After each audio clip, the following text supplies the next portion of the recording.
एउटा बच्चालाई त्यो बाउ आमा मध्ये बाउले क्लास 6 पढ्ने उमेर, 7th पढ्ने उमेर, 8th पढ्ने उमेर र 9th पढ्ने उमेरमा पर्याप्त समय दिएन भने त्यो बच्चाको हातमा ठुलो भएपछि पसिना आउँछ।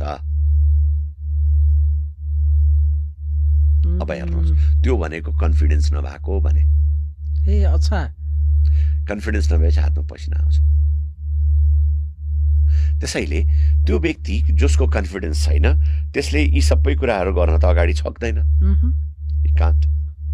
त्यो नसकेपछि उसलाई तपाईँले त्यसलाई गएर म भनिदिउँ भन्दा उसले टाउको हल्लाउनु त स्वाभाविकै हो, होइन र?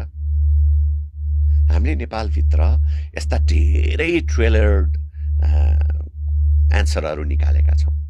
जस्तै एउटा बच्चाको बुवा आमाले दिएको समयअनुसार त्यो बच्चाको कस्तो स्थिति बन्छ भनेर हामीसँग आँकडा गर्ने सफ्टवेयर जस्तो रेडी बनाउन सक्छौँ हामी। केही छ,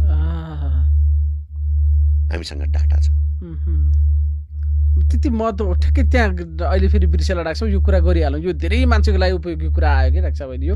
यो बच्चालाई टाइम दिने प्यारेन्ट्सले, अभिभावकले भन्ने कुरा चाहिँ कति दिने अथवा के हुन्छ डाक्टर? यसको त लङ टर्म इम्प्याक्टको कुरा हो नि त। उसले चाहिँ यति क्लासमा पढ्दाखेरि बच्चालाई टाइम दिएन भने पछि पनि पसिना आइरहन्छ, कन्फिडेन्स लुज हुन्छ भन्ने कुरा त कति ठुलो मनोविज्ञान हो डाक्टर साहब। यो के हो डाक्टर साहब? यसलाई एकदमै धेरै मान्छेको लागि यो औषधि समान कुरा छ। यसलाई यसरी भनौँ है त, देखि एउटा प्यारेन्ट्सले हजुर आफ्नो बच्चालाई एभरेजमा दिनभरिमा 20 मिनट समय दिँदा, अब समय दिने भन्ने कुरा आफैमा भेग छ, यो डरलाग्दो चिज हो, म बताउँछु यसलाई। समय दिँदा त्यो बच्चामा प्रब्लम आउँदैन।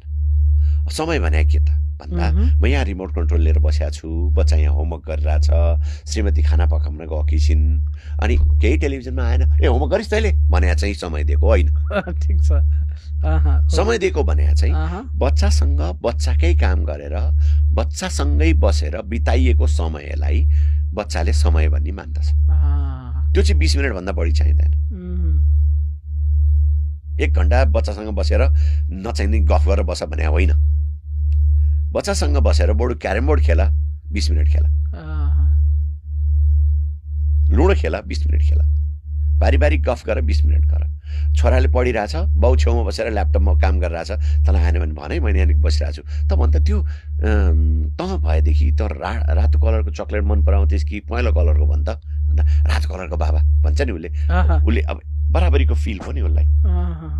मेरो फादरले मलाई बराबरीको बनाइरहेछ भन्ने फिल हो नि, त्यो समय दिएको मान्दछ बच्चाले।